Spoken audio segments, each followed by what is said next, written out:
Em nome do Pai, do Filho e do Espírito Santo. Amém. Inspirai, Senhor, as nossas ações e ajudai-nos a realizá-las, para que em vós comece e para vós termine tudo o que fizermos. Por Cristo nosso Senhor. Amém. Ave Maria, cheia de graça, o Senhor é convosco. Bendita sois vós entre as mulheres, e bendito é o fruto do vosso ventre, Jesus. Santa Maria, Mãe de Deus, rogai por nós, pecadores, agora e na hora de nossa morte. Amém. Rogai por nós, Santa Mãe de Deus, para que sejamos dignos das promessas de Cristo. Caríssimos irmãos e irmãs, nós vamos iniciar hoje, então, o nosso quarto movimento. É importante que nós tenhamos claro a sequência e o entendimento que estamos fazendo nesta formação espiritual. O primeiro momento em que nós nos reunimos nesta oficina, nós trabalhamos a dimensão da formação espiritual, o entendimento do que ela era e o caminho que se leva ao coração. No segundo momento, como primeiro movimento da formação espiritual, nós trabalhamos da opacidade à transparência. Depois, trabalhamos o segundo movimento, que era da ilusão à oração. O terceiro movimento foi da tristeza à alegria. E hoje nós vamos trabalhar o quarto movimento, muito importante. É preciso que tenhamos essa disposição de abertura da alma, do espírito, dos nossos ouvidos e a atenção diante de cada palavra que nos é proferida. Porque a graça de Deus age em mim, age em você, desta seguinte maneira. É a graça que vai fecundando a nossa vida. Então, eu gostaria de retomar e relembrar a vocês a passagem bíblica do Evangelista de São Mateus, capítulo 20, dos versículos 1 a 16. Nesta passagem bíblica, São Mateus faz um retrato da parábola dos trabalhadores na vinha e juntamente consigo aqueles que chegaram em última hora. Vou ler para que nós possamos ter uma compreensão por onde nós vamos caminhar nessa noite. Com efeito, o reino do céu é semelhante a um proprietário que saiu ao romper da manhã, a fim de contratar trabalhadores para a sua vinha. Ajustou com eles um denário por dia e enviou-os para a sua vinha. Saiu depois pelas 9 horas, viu outros na praça que estavam sem trabalho e disse-lhes: Ide vós também para a minha vinha, e tereis o salário que for justo. E eles foram. Saiu de novo por volta do meio-dia, e das 3 da tarde fez o mesmo. Saindo pelas 5 da tarde, encontrou ainda outros que ali estavam, e disse-lhes: Por que ficais aqui todo dia sem trabalhar? Responderam-lhe: É que ninguém nos contratou. Ele disse-lhes: Ide também para a minha vinha. Ao entardecer, o dono da vinha disse ao capataz: Chama os trabalhadores e paga-lhes o salário, começando pelos últimos até os primeiros. Vieram os das 5 da tarde e receberam um denário cada um. Vieram por seu turno os primeiros e julgaram que iam receber mais, mas receberam também eles um denário cada um. Depois de o terem recebido, começaram a murmurar contra o proprietário, dizendo: Estes últimos só trabalharam 1 hora e deste-lhes a mesma paga que a nós, que suportamos o cansaço do dia e o calor. O proprietário respondeu a um deles: Em nada te prejudico, meu amigo. Não foi um denário que nós ajustamos? Leva então o que te é devido e segue o teu caminho, pois eu quero dar a este último tanto como a ti. Ou não me será permitido dispor de meus bens, como eu entender? Será que tens inveja por eu ser bom? Assim, os últimos serão primeiros, e os primeiros serão os últimos. Palavra da salvação. Glória a vós, Senhor. A princípio, quando nós nos deparamos com essa passagem bíblica, este texto sagrado, certamente dentro dos nossos moldes e do nosso entendimento, vem uma certa revolta ou um questionamento. Afinal de contas, do ponto de vista prático, aqueles que trabalharam o dia todo certamente poderiam ser gratificados de uma forma diferenciada, mas o proprietário deixou muito claro que ele não foi injusto em nenhum momento, porque ele deu aquilo que havia sido combinado e quis dar àquele que menos trabalhou a quantia que ele quiser, aquela que vier em seu coração. Mas certamente isso ainda dentro de nós fica um certo desconforto. A pergunta que nos cabe diante desse desconforto é: qual a origem desse desconforto? Qual a origem desta não compreensão ou desse possível julgamento nosso em dizer que de alguma maneira o proprietário foi injusto? A grande questão talvez seja a nossa arrogância. E assim, porque somos arrogantes, nós ficamos ressentidos com essa situação, inquietos com ela, né? E não percebo o valor que tem nas coisas em si mesmas. Porque veja bem, aquele que ficou o dia todo, além de ter trabalhado, também teve a oportunidade de viver e vivenciar outras experiências que aquele que chegou bem mais tarde não pôde. Ele pôde fazer a experiência de ficar o dia inteiro com seus irmãos e irmãs, e nessa troca, nesse diálogo, que nada lhe ofendera e que nem fora injusto diante daquilo que foi combinado, poderia ali ter tido oportunidades de crescimento, ou de troca, de partilha. É preciso olhar para a situação como um todo. Então vem a questão: o que me impede de me alegrar com a generosidade do proprietário para com o outro? Por que não me sinto grato pelo que recebi e pelo que os outros recebem? Isso dentro de nós pode ressoar na nossa vida concretamente, quando no nosso trabalho, na nossa casa, ou talvez como pai, como mãe, nós nos damos, nos doamos, nos entregamos, e às vezes nós vemos uma situação de que outra pessoa que entregou-se menos, que se doou menos, enfim, de alguma maneira foi gratificada de uma forma diferente, ou até melhor do que a minha. E aí dentro de nós pode surgir sentimentos como arrogância, inveja, ciúmes. Vejam que as oportunidades que nós temos da vida, elas nos ensinam ao invés de nós produzirmos sentimentos ruins, nós tenhamos a capacidade de produzir virtudes. Então nada é por si e por acaso. As coisas têm os seus fundamentos e Deus está trabalhando em cada um desses fundamentos.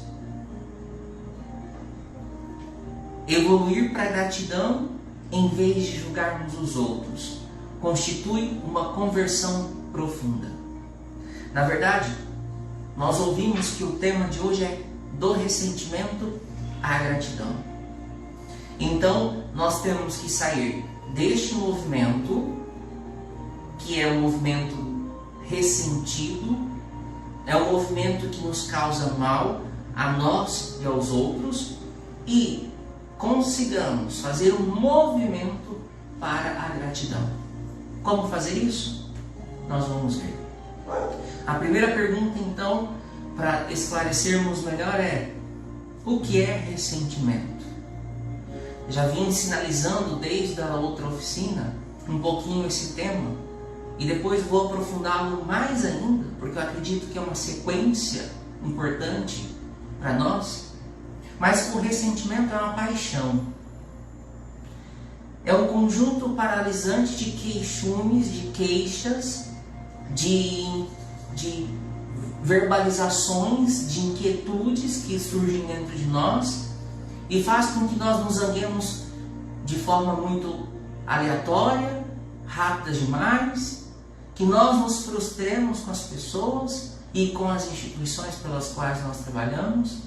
E diante desse zangar, desse frustrar, diante dessas queixas, nós vamos nos permitindo cultivar dentro de nós, eu dizia isso ontem, nós vamos adubando dentro de nós sentimentos ruins.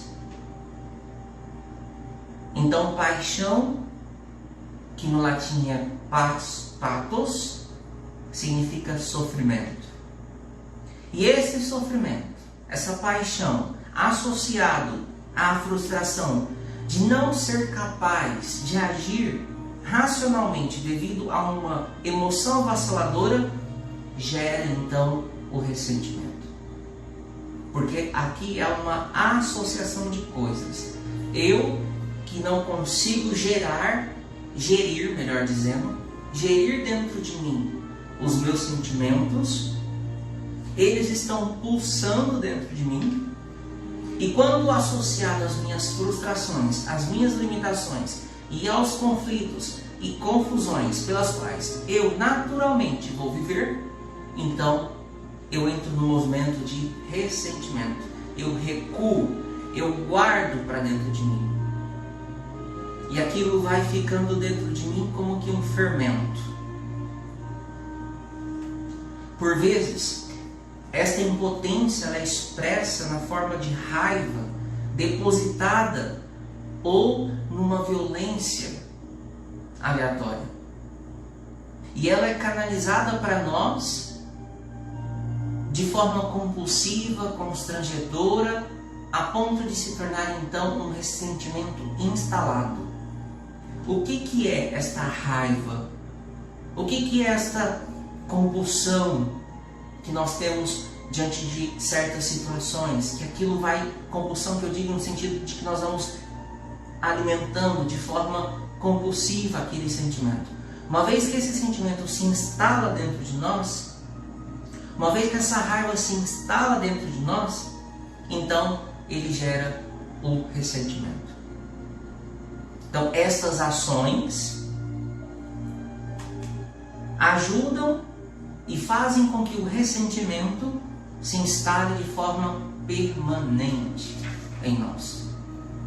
Mas, quando engolimos esses sentimentos e não os damos a conhecer, esse sentimento então cada vez mais fica sólido, instalado e vai provocando sequelas na nossa vida.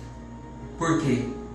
Porque eu engulo, ele fica um bolo aqui dentro e eu não me permito trabalhá-lo, como eu dizia no dia de ontem. O ressentimento, ele então se torna uma raiva fria e agonizante. Endurece o nosso coração e causa a devastação da nossa vida. E aí nós vamos, aos pouquinhos, morrendo dentro de nós. Nós nos fechamos para os afetos, nós nos fechamos para o outro, temos medo da afetação, ou seja, do modo como este outro pode afetar a minha vida e nós vamos criando barreiras, reticências, a nossa vida vai se tornando amarga, dura, vamos ficando desconfiados, cínicos e deprimidos. Isso tudo são consequências de um sentimento ressentido instalado. Quais são os efeitos que isso pode causar de forma concreta? O ressentimento é uma das qualidades mais perversas da nossa vida, pois torna muito difícil os nossos relacionamentos e a nossa vida em comunidade. Impede-nos de procurar o perdão, rouba-nos a alegria e a liberdade interior para que possamos agir de forma criativa, espontânea, natural, e faz com que nós nos agarremos a sentimentos corrosivos, negativos, a sentimentos que não nos permitem avançar, mas que nos mantêm a todo momento em defesa. Esses são os efeitos nocivos do ressentimento. E aí, nós, por fim, acabamos nos tornando aquilo que mais combatemos. Nós nos tornamos aquilo que mais combatemos. Porque toda aquela raiva aqui dentro me torna tanto quanto igual ao motivo pelo qual eu me permiti estar com raiva.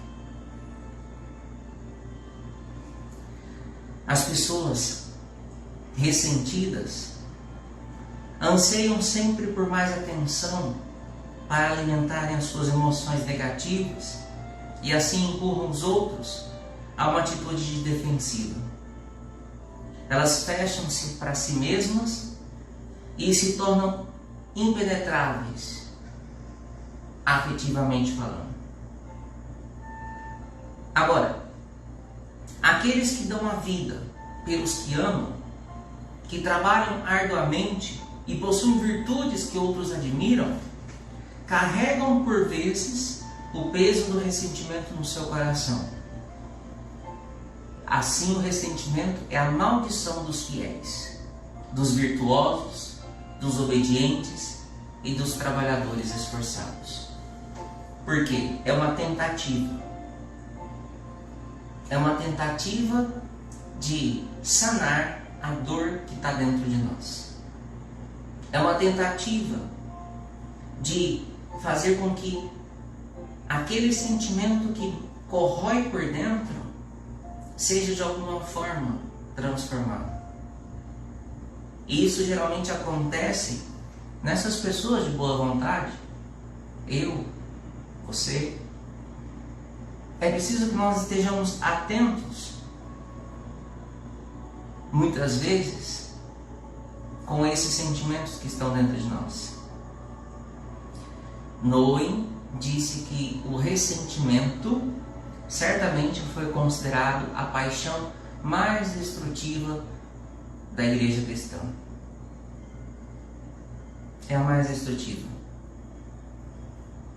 E assim, ele fez um testemunho de que uma vez ele foi fazer uma pregação para um grupo de seminaristas que estavam prestes a se ordenarem, e quando ele chegou para trabalhar nesse grupo de seminaristas, ele esperava que esses rapazes transmitissem a ele um profundo sentimento de comunidade, manifestasse genuinamente na oração e na celebração eucarística o quão era importante na vida deles o cuidado, o zelo, o convívio, as trocas e as partilhas da vida. Pensava em encontrar espírito de gratidão por tantas coisas que receberam. Enfim, pensava em encontrar que haveria ali pessoas com um coração abertos, disponíveis, generosos. No entanto, nenhuma das suas expectativas se confirmaram. O que ele viu e ele se deparou foram com jovens estudantes cansados que queriam terminar logo esse processo para a ordenação. Ele sentia uma certa hostilidade velada, um certo cinismo, no sentido, termina logo isso que você está fazendo, não aguento mais ouvir falar dessas realidades. Pessoas que não eram palpáveis, ou seja, eram resistentes, e estavam naquele retiro como que de forma obrigatória, ou seja, não estavam participando, não estavam buscando, não estavam bebendo, não estavam querendo, mas tinham que estar ali. Hesitavam em falar de determinados assuntos, falar da vida, hesitavam em orar juntos, demonstravam pouco interesse efetivo em Deus e na humanidade. Eles também, quando falavam do passado e das histórias do seminário, falavam com um certo azedume e com um certo relapso em relação ao futuro. Então essa foi a realidade pela qual ele se deparou. Por quê? Porque havia ressentimentos. Ali, em síntese, Noé disse: um solo fértil para a esperança e a gratidão pode facilmente gerar inveja e ressentimento. O que começa como paixão vital pela fé e a compaixão pode tornar-se um veneno mortal, sem vitalidade e entusiasmo. E se nós olharmos lá para nossa casa, para nossa comunidade, para os nossos grupos, porque a questão, e Noé vai falar sobre isso, não é o fato de que nós não nos ferimos, nós não nos frustramos, porque isso é propriamente nosso, humano. Mas a grande questão é como que eu vou me deixar afetar por isso e como que eu vou ter a disponibilidade de lidar com essas realidades. E nem sempre nós encontramos no nosso convívio e com as pessoas pelas quais nós necessariamente temos que conviver essa disponibilidade de abrir-se para o entendimento, para a compreensão. Como eu dizia na oficina de ontem, para essa abertura de poder falar, elaborar, ressignificar. Assim, para que nós possamos ilustrar um pouquinho melhor esta realidade, Noé utiliza também daquele evangelho em que a mãe de Tiago e João pedem a Jesus que ambos fiquem ao seu lado quando estiver no reino dos céus. E Jesus, naquele momento, rebate a situação, dizendo que não é a ele que cabe o poder de dizer quem vai sentar à direita ou à esquerda. Ele diz ainda que não sabe o que pedem e se eles estavam dispostos ou não a beber do cálice. No segundo momento, nós temos também a realidade dos outros discípulos, que quando ouviram o que a mãe do João e de Tiago disseram, eles ficaram indignados. Como eles se atreviam a falar com Jesus? Acontece que essa indignação era fruto da inveja e dos ressentimentos dos discípulos que estavam sendo censurados por Jesus. E outra coisa importante, João e Tiago não tiveram a coragem de pedir a Jesus. Pediram que a sua mãe. E às vezes conosco é exatamente assim. Nós, tal como os filhos de Zebedeu, Tiago e João, nós queremos estar perto do poder, e de quem reflete a glória. E se não podemos sentar-nos no trono, pelo menos nós queremos sentar próximos dele. O ensinamento de Jesus é exatamente de contramão com essa realidade apresentada pelos filhos de Zebedeu. Jesus nos ensina que essa passagem é uma chamada de atenção para a tentação de sermos como Deus e para o ressentimento que alimentamos por não sermos sempre os primeiros e os mais privilegiados. Aqueles que se acham merecedores do primeiro lugar só são capazes de olhar para cima com ressentimento e para baixo com desconfiança. Sim, para cima porque eles não podem ser os primeiros, e para baixo porque os que estão lá embaixo podem tomar o seu lugar. Então agem com desconfiança. Porque a vida é sempre uma competição. A vida é sempre uma busca de qual é o melhor lugar que eu estou vivendo. Eu não posso perder. E nós vamos fazendo isso na nossa vida, no dia a dia, se nós bem pararmos para observar, com coisas tão pequenas. Os nossos filhos, muitas vezes, crescem nessa realidade porque veem em nós, pais, essa realidade.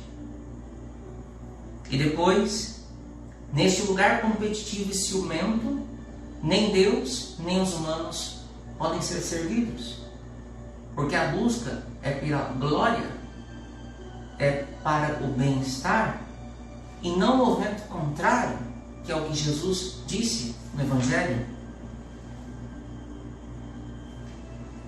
Quando nos agarramos às nossas queixas, o nosso coração fica cheio de ressentimento e não há lugar para Deus entrar e nos libertar.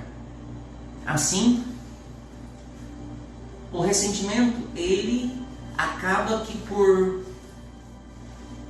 impedir a ação do Espírito Santo. Ele restringe os movimentos do Espírito Santo. Nos impedem de verdadeiramente buscar e deixar com que Deus vá agindo dentro de nós. E tudo aquilo que era virtude acaba se tornando uma dificuldade. A fé, a esperança, a caridade, em função do medo, da dúvida e da rivalidade, se esvaem, se perdem. Então nós vamos deixando crescer dentro de nós medo, dúvida, rivalidade. Diante de nossas inseguranças, nós vamos criando competições. E de alguma maneira isso nos afasta daquilo que é essencial. E assim agir com raiva e ressentimento, ou com amor e gratidão, faz a maior diferença na nossa vida pessoal e na nossa vida comunitária. Mais uma vez, diante de nós, Deus nos coloca diante da escolha. A escolha que precisamos fazer. Se por um lado nós ouvimos que o ressentimento é patos, sofrimento, que o ressentimento é uma característica pela qual gera em nós raiva, e essa raiva instalada acaba por comprometer, nos tornando desconfiados, deprimidos e tristes, o que Noé propõe para nós é que nós façamos um movimento de ir para a gratidão. O que é gratidão? É o oposto do ressentimento. Em latim, gratia quer dizer favor.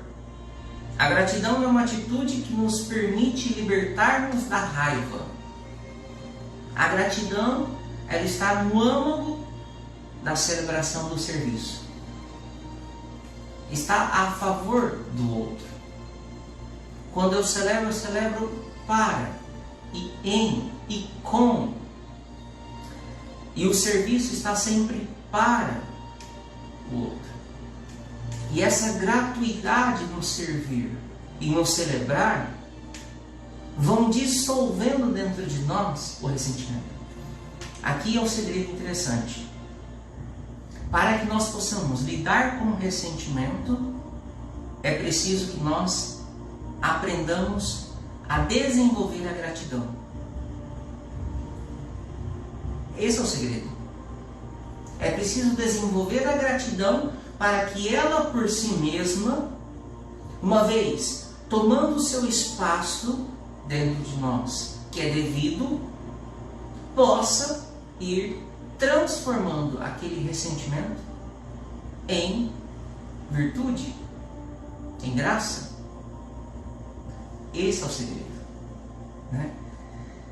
Quando penso no que significa agir e viver como Jesus e em nome de Jesus, então eu percebo que tenho que oferecer mais ao outro. Não é minha a inteligência, não são as minhas capacidades, não é o meu poder, não é a minha influência, os meus contatos que valem, ou que são importantes na sequência, mas a minha própria fragilidade humana, através da qual o amor de Deus pode se manifestar. Então, viver e agir como Jesus é, antes e sobretudo, entender que somos frágeis e que diante desta nossa fragilidade, o amor de Deus age, ele se manifesta, ele atua, ele constrói. E não sou eu, com aquilo que eu posso oferecer, com a minha inteligência, com as minhas capacidades, com o meu poder, com a minha influência, com os meus contatos. É claro que Deus se utiliza de tudo isso, quando Ele quer e do jeito que Ele quer, mas o que Deus verdadeiramente quer é encontrar um homem, uma mulher que entendam quem são. Nós somos vasos de barro que carregamos dentro um grande tesouro, que é Deus mesmo. É essa fragilidade que permitirá com que o amor de Deus se manifeste em nós. E assim, nós seremos capazes de entrar na dinâmica do serviço. Seremos capazes de buscar a comunhão com os outros. Seremos capazes de levar palavras de esperança, porque não serão as minhas palavras, não serão as minhas atitudes, mas é Deus mesmo que vai agir em mim. O grande paradoxo do serviço é quando servimos com a consciência da nossa fraqueza. Porque assim, o que acontece? Olha que interessante. Quando nós vamos, um exemplo, quando nós vamos para um acampamento, ou vamos para um retiro, servir, né? Trabalhar. Se nós entrarmos lá com essa postura, né, de servir com a consciência de que nós somos fracos e que lá nós vamos emprestar-nos a Deus para que Ele, do jeito que Ele quer, da forma como Ele quer, do modo como Ele quer agir, a graça acontece. Agora, se nós vamos com tudo pronto, organizado, confiantes de que tudo que nós fizemos humanamente falando é o que vai dar certo, então Deus não encontra espaço para agir. Porque eu já acompanhei, por exemplo, vários retiros em que se estava uma estrutura preparada e de repente acontece alguma coisa, um vento do nada que quase derruba tudo, ou uma chuva que faz com que nós tenhamos que desfazer tudo aquilo que estava programado. Era Deus quem queria. Deus estava agindo. Nós não podemos manipular, controlar a ação de Deus. E diante daquela loucura e daquela situação toda, cabia somente a nós rezarmos, confiarmos e fazermos aquilo que era preciso fazer para que Deus pudesse agir. É exatamente isso. Talvez na nossa casa da mesma forma, ou o fato de nós estarmos onde nós estamos, do ponto de vista da fé, por exemplo, já tinha feito reunião com todas as equipes da liturgia, pensando na Semana Santa, organizando tudo estava traçado, o calendário da paróquia estava certinho, ajustado. De repente, acontece uma avalanche chamada coronavírus, que mudou todos os nossos planos. E Deus nos chama a servir de uma outra maneira, não do jeito como nós pensávamos. Ele hoje nos chama a nós servirmos de uma outra maneira. Talvez você que está ficando em casa, você tenha, estando tempo de cozinhar para o seu esposo, para suas filhas, para os seus filhos. Talvez limpar uma cozinha que faz tempo que você não limpa, ou fazer uma comida que faz tempo que você não faz. Ou de contar uma historinha para o seu filho.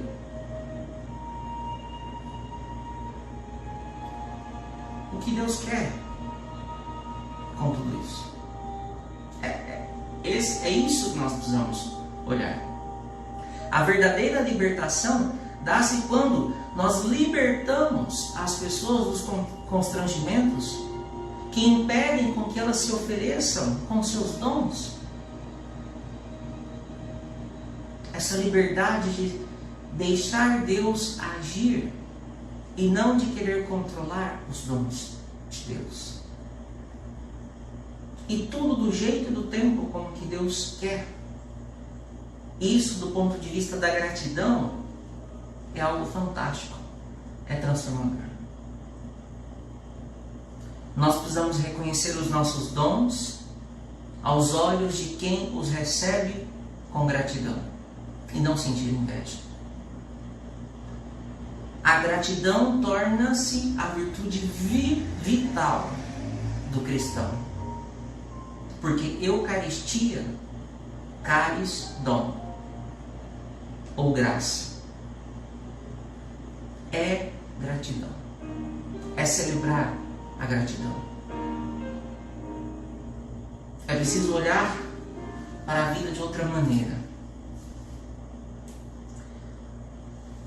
E como fazer então? Nós já sabemos o que é o ressentimento.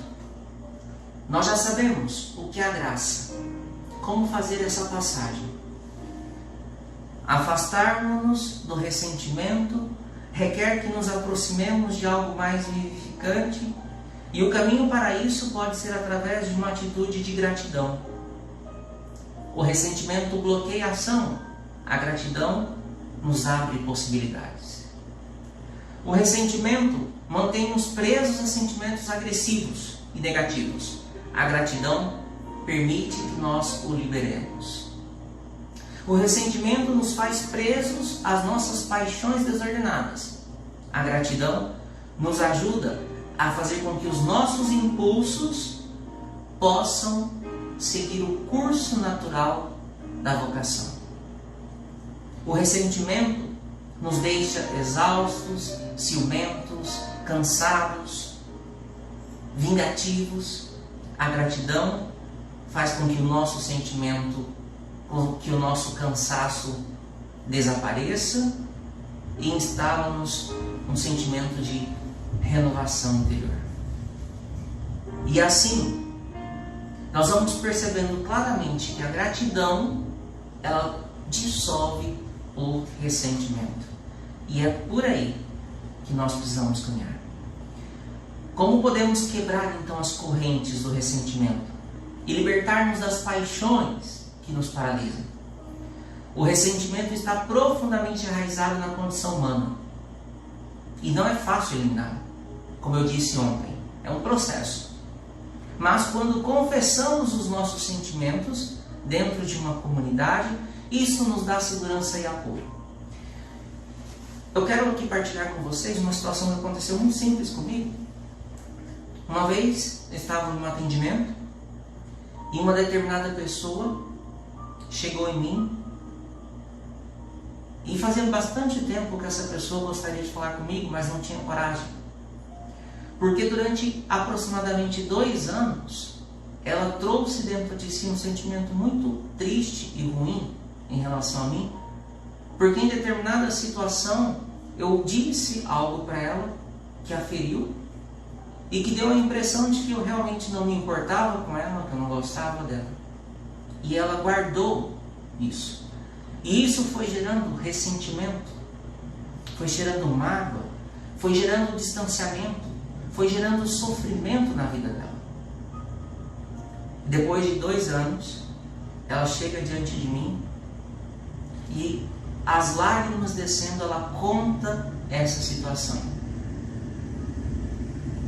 Coube a mim, mesmo não tendo a percepção de ter feito de forma proposital ou querida, coube a mim pedir perdão e começarmos uma história a partir dali. Não descartando o que existiu, porque não tem como, mas ressignificar a nossa história. E aquilo foi libertador na vida daquela pessoa. Às vezes é necessário fazer isso, porque nós vamos guardando dentro da gente coisas, situações que às vezes eu, por exemplo, nunca pensei que eu tivesse dito aquilo e que aquilo teria marcado tanto a vida daquela pessoa. Mas aconteceu.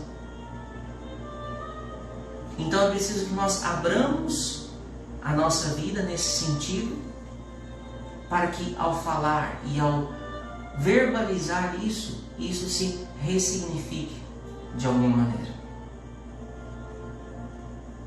Então, tudo isso é uma questão de graça na nossa vida. E Deus vai assim caminhando e permeando por meio de nós. Eu gostaria de encerrar este momento. Teria muito mais coisas para nós fazermos, só que eu vou deixar a segunda parte para amanhã, porque o nosso horário já está se encerrando. Eu vou parar aqui, dizendo assim, que o movimento para a gratidão implica a descoberta de que Deus é o Deus da história e de que tudo se vai desenrolando tranquilamente e discretamente. A minha tarefa espiritual é aprender a escutar tudo o que se passa, crendo que a mão de Deus me guia. É isso. A vida é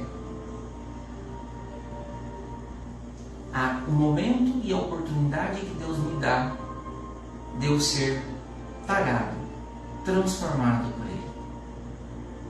Amanhã eu vou dar continuidade neste tema da gratidão, porque ainda tem algumas realidades que eu gostaria de partilhar com vocês. E para o nosso exercício de hoje, então eu vou dividir o exercício de hoje com o de amanhã. Eu vou pedir que vocês, para o exercício de hoje, anotem o desafio que nós ouvimos, que é fazer o movimento do ressentimento para a gratidão,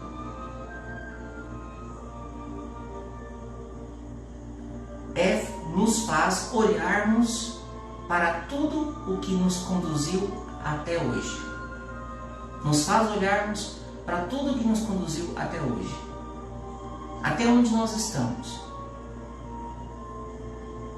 Como nós podemos hoje ver isso à luz de Deus? Então, a questão é muito simples. Esse movimento do ressentimento à gratidão nos faz olhar para tudo como nos conduziu até hoje.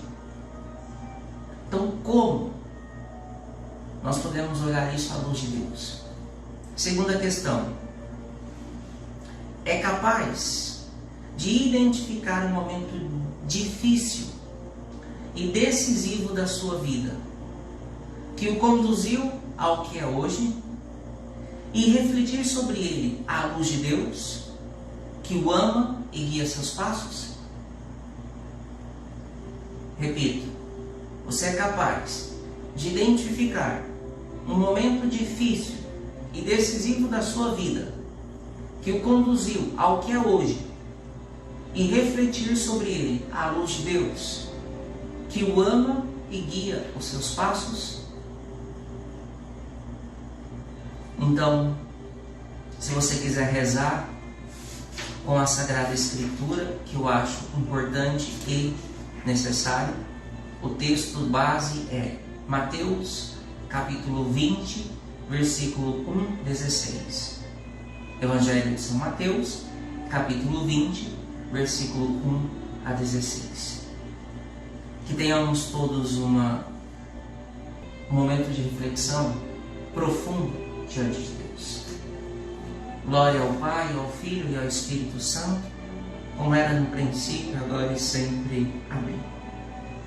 O Senhor esteja convosco. Ele está no meio de nós. Por intercessão da bem-aventurada Virgem, abençoe-vos Deus Todo-Poderoso, Pai, Filho e Espírito Santo. Amém.